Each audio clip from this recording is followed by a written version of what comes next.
머라이어 캐리의 All I Want for Christmas is You는 누적된 저작권료가 781억 원 정도. 연금이네요. 크리스마스가 오기가 너무 기다려질 것 같아요. 너무 기다려. 학생들에게 산타클로스는 세상에 존재하지 않아 라는 얘기를 했다가 해고를 당한 사건이 있었어요. 굳이 왜 그런 얘기를 하셨을까? 현재 우리가 즐기고 있는 크리스마스 문화, 어떻게 보면 다 찰스 디킨스의 영향이 있는 거거든요. 수다쟁이 변호사들의 법과 문화 이야기, 로앤컬처 로컬 수다입니다. 시청자 여러분, 메리 크리스마스! 벌써 12월입니다. 거리엔 캐롤도 들리고 그 크리스마스를 준비하면서 두근두근 설레는 계절인데요. 변호사님들은 크리스마스에 관한 추억이나 에피소드가 있으세요? 변호사가 되고 전연차 때 크리스마스 이브날 수사기관 2회를 간 적이 있어요. 2부예요? 네, 2부에. 정말 밤늦게 끝났거든요. 캐롤 들리고 그런데 난 막 밥도 못 먹고 집에 막 돌아오는데 이게 바로 로펌의 2부구나. 제가 미국 유학을 2015년도에 갔거든요. 미국에서는 트리를 팔더라고요. 그걸 사가지고 집에서 이제 직접 트리를 가족들하고 같이 꾸미던 그 기억이 좀 나네요. 그래서 매년 12월 달에 집에서도 그 트리를 계속 꾸미고 있어요. 좋은 얘기를 하나 더 할까 봐요. 제가. 나만 너무 좀 울적하네. 그래서 오늘은 크리스마스에 대한 이야기를 나눠볼 거예요. 크리스마스 하면 생각나는 주제들에 대해서 변호사들의 시선으로 뜯어보도록 하겠습니다.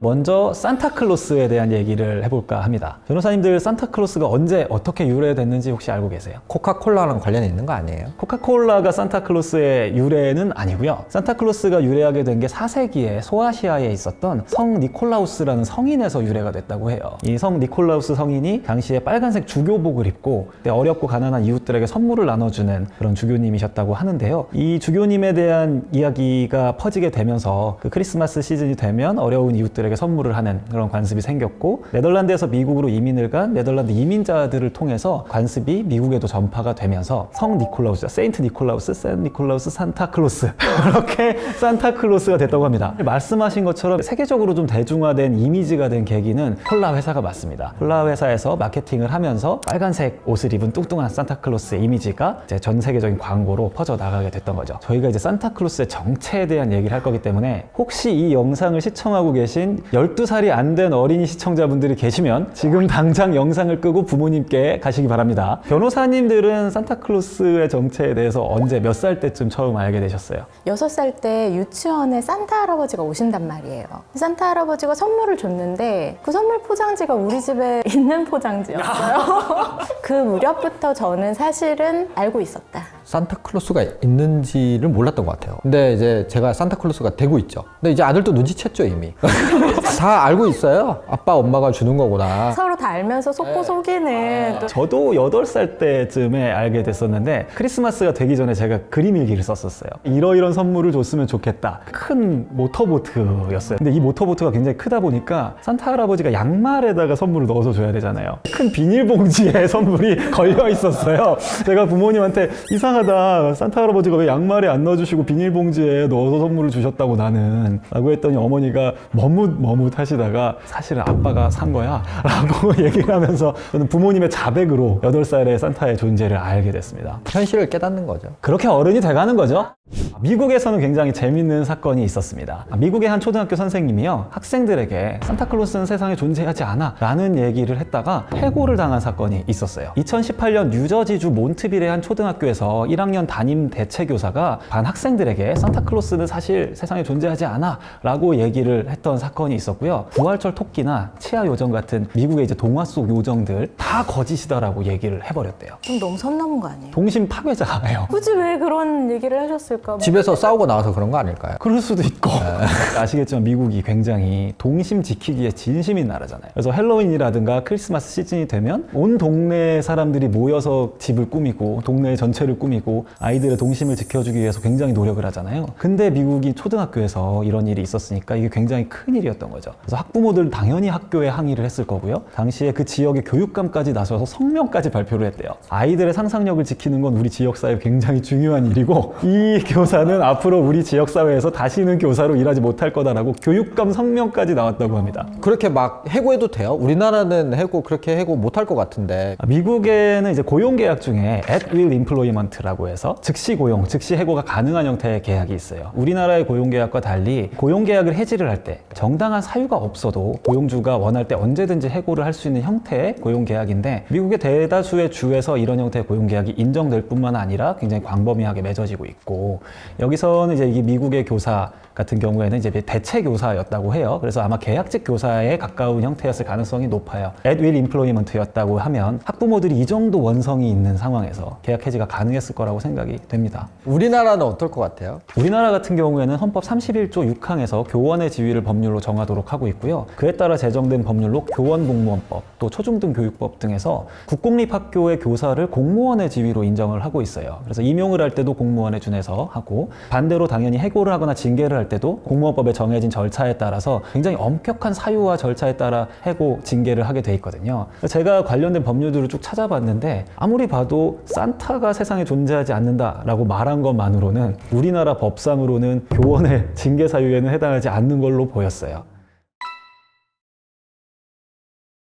우리가 크리스마스에 이제 크리스마스 캐럴도 듣고 또 크리스마스 인사 메리 크리스마스라고 하고 또 어려운 이웃들을 좀 도와야 된다는 생각으로 자선도 하고 근데 이런 저변의 전체적인 문화에 기원이 된 소설 작품이 있죠. 찰스 디킨스가 쓴 크리스마스 캐롤이죠. 구두쇠로 되게 유명한 그 스크루지 얘기죠. 스크루지 영감이라고 보통 우리 어렸을 때 표현하지 않았어요? 맞습니다. 워낙 나쁜 사람이라서 그렇게 표현을 할 수가 있었던 거. 그렇죠. 소설 속에 보면 겨울인데 직원 한 명 있는데 추운데도 난로 안 틀어주고 아주 나쁜. 자선단체들이 조금 도와달라고 그럴 때도 진짜 모질게 나쁜 얘기를 하면서 쫓아내고 조카가 와서 그 스크루지 삼촌한테 와서 메리 크리스마스 삼촌 크리스마스 파티에 초대할게 라고 하니까 너는 돈 한 푼도 못 버는 애가 무슨 크리스마스라고 들떠가지고 그러냐고 그런 면박을 줘서 조카를 쫓아내는. 근데 이 소설은 결국은 이 스크루지가 하룻밤 꿈에 유령 3명을 만난 이후로 개가천선하는 내용이죠. 하룻밤 꿈으로 개가천선할 수 있느냐. 이렇게 또 현실적으로 일단 기본적으로 거기에 대해서는 좀 의문이 많이 있어요. 어쨌거나 우리 찰스 디킨스가 하고 싶은 얘기가 있었을 거니까 첫 번째 유령 같은 경우에는 스크루지를 이제 젊은 시절로 데려가죠. 순수하고 따뜻했던 청년이 어느 순간 돈만 쫓는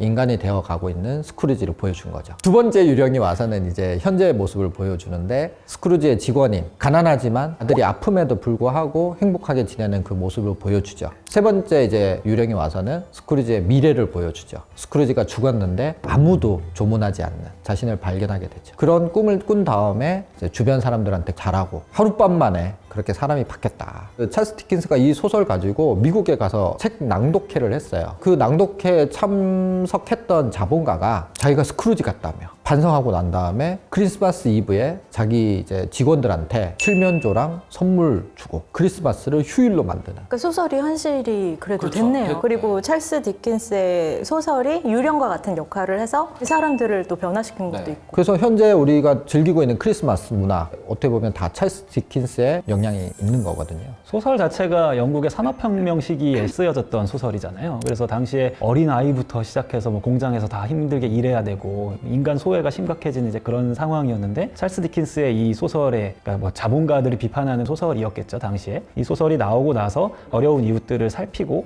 또 다 같이 모여서 따뜻하게 어떤 인간적인 유대를 나누는 크리스마스가 정립되게 된 계기가 된 소설이었던 거죠. 그러면 소설 속 스크루지 영감의 직업, 대부업에 대해서 우리가 좀 한번 알아볼까요? 유럽에서는 기독교 영향이 있어가지고 대부업 자체가 금지됐었어요. 근데 메디치 가문 출신의 교황 레오 10세가 조금 양성화를 시켰어요, 대부업을. 가난한 사람들한테 약간의 이자를 받고 돈을 빌려주는. 어느 정도가 약간인가요? 5%였어요. 근데 이 헨리 8세, 튜더스의 주인공이 영국 헨리 8세잖아요. 이율을 10%로 올려요. 영국은 좀 되게 가혹했어요. 만약에 돈을 못 갚는다 그러면 채무자 전용 감옥이 있어가지고 돈 못 갚은 사람을 감옥에 보냈어요. 지금 법제로 치면 이제 돈 못 갚는 게 민사상 채무 불이행이 아니라 형사 문제였던 거예요. 감옥에 보내버렸어요. 찰스 디킨스의 아버지도 채무자 전용 과목에 있었거든요. 이런 것 때문에 찰스 디킨스가 크리스마스 캐롤을 또 쓰게 됐고 그 경험 때문에 아마 스크루지를 더 악독하게 표현하지 않았나 싶어요. 우리나라의 대부업의 역사는 어떤가요? 우리나라도 돈을 못 갚으면 노비로 전락이 됐어요. 근데 이제 그렇게 돈을 못 갚고 다 노비로 전락되면 사실은 경제가 안 돌아가잖아요. 그래서 고려시대 때부터 이런 보호장치가 좀 있었어요. 고려 문종 시절에 이제 자모 정식법이라 그래가지고 이자 총액이 원금을 초과하면 일정 기간은 이제 이자를 못 받게끔. 그러다가 조금 더 지나서 이제 성종 시절에 가면 자모 상모법이라 그래가지고 원금을 초과하는 이자는 못 받게끔. 보호 장치를 강화시킨 거네요. 근데 이게 어떤 정책이 순 효과가 있으면 항상 역효과가 있더라고요. 이자를 못 받게 하니까 대부업자들은 다른 방향으로 채무자들을 쪼게 되는, 그래서 이율을 많이 높였어요. 연에 50%. 연 50%? 2년만 지나면. 원금이죠. 네. 결국 실제로는 채무자가 보호를 많이 받기는 힘든 상황이 됐었죠. 연 50%도 많다고 생각해서 대한제국까지 갔을 때는 연 40%까지 좀 내려가긴 했어요. 계속 법이 개정되면서 최고 이율이 계속 내려가고 있거든요. 맞아요. 그래서 지금 20%까지 내려온 겁니다. 물론 20%도 사실 통상적인 은행 대출 이자 이런 걸 생각해보면 뭐 여전히 높다고 볼 수도 있겠지만 여러 시대와 뭐 히스토리를 거치면서 그나마 좀 많이 낮아진. 지금 얘기하고 있는 이자율은 현행 대부업법상의 대부업자가 대부를 통해 받을 수 있는 이자율의 상한이 연 20%를 넘지 못한다라는 얘기죠. 그래서 연 20% 초과해서 받게 되면 5년 이하의 징역 또는 2억 원 이하의 벌금에 처해지게 됩니다. 대부업법 검토를 저희도 사실은 많이 합니다. 이자라고 표현하는 것뿐만 아니라 원금으로 인해서 파생하는 여러 가지 수수료 명목이든 뭐든 이자까지 다 합쳐서 계산하기 때문에 이게 실제로 20%를 초과하는지 안 하는지를 계산을 잘해야 돼요. 이제 대부업법상의 대부업자를 등록해서 규제를 할 수 있도록 장치를 마련하고 있다는 거잖아요. 보통 우리가 생각하면 남한테 돈 빌려주고 이자 받으면 사채업자, 그러니까 이렇게 생각을 하는데 우리 대부업법에서 규정하고 있는 대부업자라는 건 관할 시도에 적정 요건을 갖춰서 대부업자로 등록을 해야 등록된 합법적인 대부업자가 되는 거죠. 그래서 그렇게 하는 경우에 대부업법상의 대부이자 20%를 받을 수 있는 거고, 그 외의 경우임에도 불구하고 본인이 그냥 등록을 하지 않고 대부업을 했다라고 하면 이건 불법 사금융업자로 보죠. 최근에 법률이 개정됐어요. 예전에는 그 미등록 대부업자라는 표현을 썼어요. 대부업자는 다 등록을 해야 되는데 등록을 하지 않았으니까 미등록 대부업자라고 했는데 이걸 표현을 불법 사금융업자라고 표현을 해버렸어요. 완전히 불법처럼 이렇게 이미지를 만들어 놓은 단어를 썼고요. 그 사람들한테 돈 빌렸을 때는 상사 이율 6%를 초과하는 이자는 안 내도 돼요. 불법 사금융업자한테 돈을 빌리면 6%만 내시면 됩니다. 근데 불법 사금융업자한테 반사회적인 행위, 폭행, 협박, 인신매매 이런 게 엮여 있으면 원금 이자 다 안 내셔도 됩니다. 험한 상황을 당하시는 분들이 분명히 있을 거고 그 상황에서도 어떻게든 이걸 갚아야 된다고 아마 다들 인식을 하실 것 같은데 그렇지 않아도 된다라는 거니까. 그러니까 불법 사금융업자들에 대한 형사처벌 조항도 있으니까 이런 부분들은 만약에 어려움을 겪는 분들이 있으시면 뭐 고소나 고발을 통해서도 국가의 도움을 받을 수도 있겠네요. 근데 우리가 지금 스크루지 영감 얘기를 하다 지금 대부업으로 온 거죠? 저희가 찰스 디킨스의 소설 크리스마스 캐럴을 다뤄봤다면 이제는 우리가 진짜로 듣는 음악 크리스마스 캐럴 얘기를 좀 해볼까 합니다. 변호사님들 제일 좋아하는 크리스마스 캐럴 있으세요? 다 너무 좋아하는데 라스트 크리스마스 정말 좋아해요. 그 노래를 딱 들으면 약간 마치 나를 되게 사연 있는 크리스마스, 그러니까 사연 있는 여자. 저는 All I Want for Christmas is You. 최근에 잘 안 들리더라고요. 그러니까요. 제가 어렸을 때는 겨울만 되면 밖으로 나가면 이 카페, 뭐 백화점 여기저기서 캐럴들이 하루 종일 들렸었거든요. 요즘 거리에서 캐럴 듣기가 좀 힘든 것 같아요. 저작권과 관련이 있죠. 결국 비용, 돈이 좀 많이 들다 보니까 좀 줄어들었다라고 하는 분들이 많이 계세요. 매장이나 거리에서 음악을 재생하는 행위는 저작권법상 공연이라고 보고 있어요. 아, 그래요? 캐럴을 재생을 하려고 한다면 일단 기본적으로는 저작권자, 뭐 작곡가라든지 작사가한테 공연권료를 지급을 해야 되는 거예요. 근데 여기에서 끝나는 것이 아니라 노래를 부른 가수, 실현자가 있을 수도 있고요. 또 그리고 음반 제작사가 있을 수 있거든요. 그러면은 그분들한테도 다 공연 보상료를 지급을 또 별도로 해야 되는 상황인 거예요. 그렇기 때문에 사실 이 매장에서 노래를 한번 틀었을 때 지불해야 되는 상당한 비용들이 있고 저작권법이 계속해서 개정이 됐었는데 사실 예전에는 모든 매장들이 공연권료를 지불해야 되는 상황은 아니었어요. 근데 이제 점차 개정이 되면서 현행에서는 50제곱미터 이상의 매장은 무조건 다 또 공연권료를 지급을 하게 되어 있고요. 예전에 온갖 군데에서 캐럴이 들렸던 시절에는 저작권에 대한 인식이 그렇게까지 크지는 않았습니다. 어떻게 보면 불법 복제한 음반을 막 재생을 해도 크게 이제 문제 제기가 되지 않았는데 요즘에는 저작권에 대한 인식도 높아지고 법을 준수하면서 공연을 해야 되는 상황이 되다 보니 예전만큼 그렇게 쉽게 막 캐럴을 틀지는 못했던 것 같아요. 저 갑자기 궁금해서 그러는데 좀 손님도 많이 안 오는 점 보고 해서 몰래 좀 조용하게 이렇게 틀어놓으면 몰래 조용하게 틀어놨어요. 그 저작권 위반이죠. 뭐 작게 틀었다고 하더라도 저작권자 동의를 안 받고 사실 튼 거니까 저작권 침해 행위죠. 만약에 어떤 점포 사장님이 있는데 내가 돈은 없지만 노래는 잘해. 그래서 본인이 이제 부르는 거야 그냥 캐럴을. 요것도 저작권 위반일 수가 있는 건가요? 그렇죠. MR이 기본적으로 음원을 담고 있는 거잖아요. 그 음악을 작곡한 사람이 권리 저작권을 가지고 있으니까 그 MR을 튼 순간 공연권료는 내야 되고 다만 이제 세이브할 수 있는 건 이제 실현자. 노래는 내가 불렀어. 노래는 내가 불렀으니까. 예전에 캐럴이 여기저기서 들렸던 그 시절이 너무 그리워서 어떻게든 한 번이라도 더 틀 수 있는 방법이 없나 찾아봤는데 쉽지 않네요. 그런데 저작권에도 그 보호되는 기간이 있다면서요? 기본적으로 저작권료 당연히 지급을 해야 되고 저작권자 동의를 받아야 되는데 저작권 보호 기간은 저작자가 사후 70년까지만 보호가 되는 사망한 거예요. 때로부터 네, 70년이요? 네, 맞아요. 뭐 예를 들면 정말 오래된 그 캐럴들 막 징글벨스 막 이런 것들 같은 경우에는 이미 퍼블릭 도메인이에요. 저작권 보호 기간이 다 끝나서 그냥 모든 공중이 사용할 수 있는 음원이 된 거죠. 그렇기 때문에 징글벨스 이런 것들은 MR 틀어놓으시고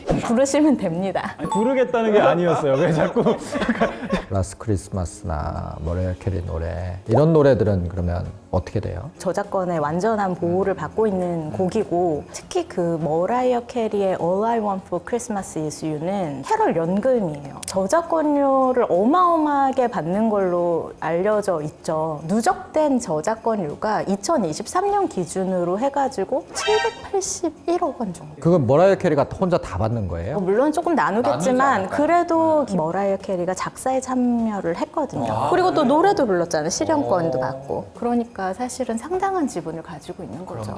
크리스마스가 오기가 너무 기다려질 것 같아요. 너무 기다려 진짜. 네. 근데 그렇게 돈을 많이 벌면 분명 또 누군가가 소송을 제기했을 것 같은데 2023년에 실제로 이 머라이어 캐리를 상대로 한 그 표절 소송이 있었어요. 활동명이 빈스 벤스라고 하는 가수가 89년에 똑같은 제목으로 사실 음원을 발표를 했었던 거예요. 머라이어 캐리가 94년에 이 곡을 발표를 하고 제목 그리고 이제 멜로디 그리고 가사의 일부분이 표절했다라고 해서 한 300억 원 상당으로 그 저작권 표절 소송을 제기를 했었죠. Cause all I want for Christmas is you. When I was told, all I want for Christmas is you. 근데 이 머라이어 캐리 입장에서는 300억도 문제겠지만 표절로 판단이 되면은 향후 수익도 문제가 생기는 거기 때문에 이거 정말 큰 소송이었을 테고 2025년에 이 법원의 판결이 나왔고 머라이어 캐리가 이겼죠. 표절한 게 아니다. 예, 그러니까 제목은 저작권 보호 대상이 아니고 멜로디는 뭐 유사하지도 않다고 판단을 했고 또 가사에서 일부 유사한 이제 뭐 단어나 있었지만 그러니까 크리스마스 하면 그냥 자연히 나올 수밖에 없는 표현들이다. 결국엔 표절에 해당하지 않는다라고 판단이 됐었습니다. 방세희 변호사님은 그 두 노래 다 들어보셨어요? 들어봤는데 좀 너무 다른데. 제목 빼고는 제목 빼고는 다른데? 1년 반, 2년 동안 끌 소송이었나? 뭐 싶은 생각도 들 정도로 연금이잖아요, 연금. 연금. 한 번쯤은 또 찔러보고 싶었던 마음이. 네, 이번 편은 저희 변호사들이 크리스마스 특집으로 꾸며봤는데요. 저희가 리뷰했던 소설 크리스마스 캐럴처럼 가족들과 이웃들과 함께 행복한 시간 보내시는 크리스마스가 됐으면 좋겠습니다. 시청자 여러분, 메리 크리스마스!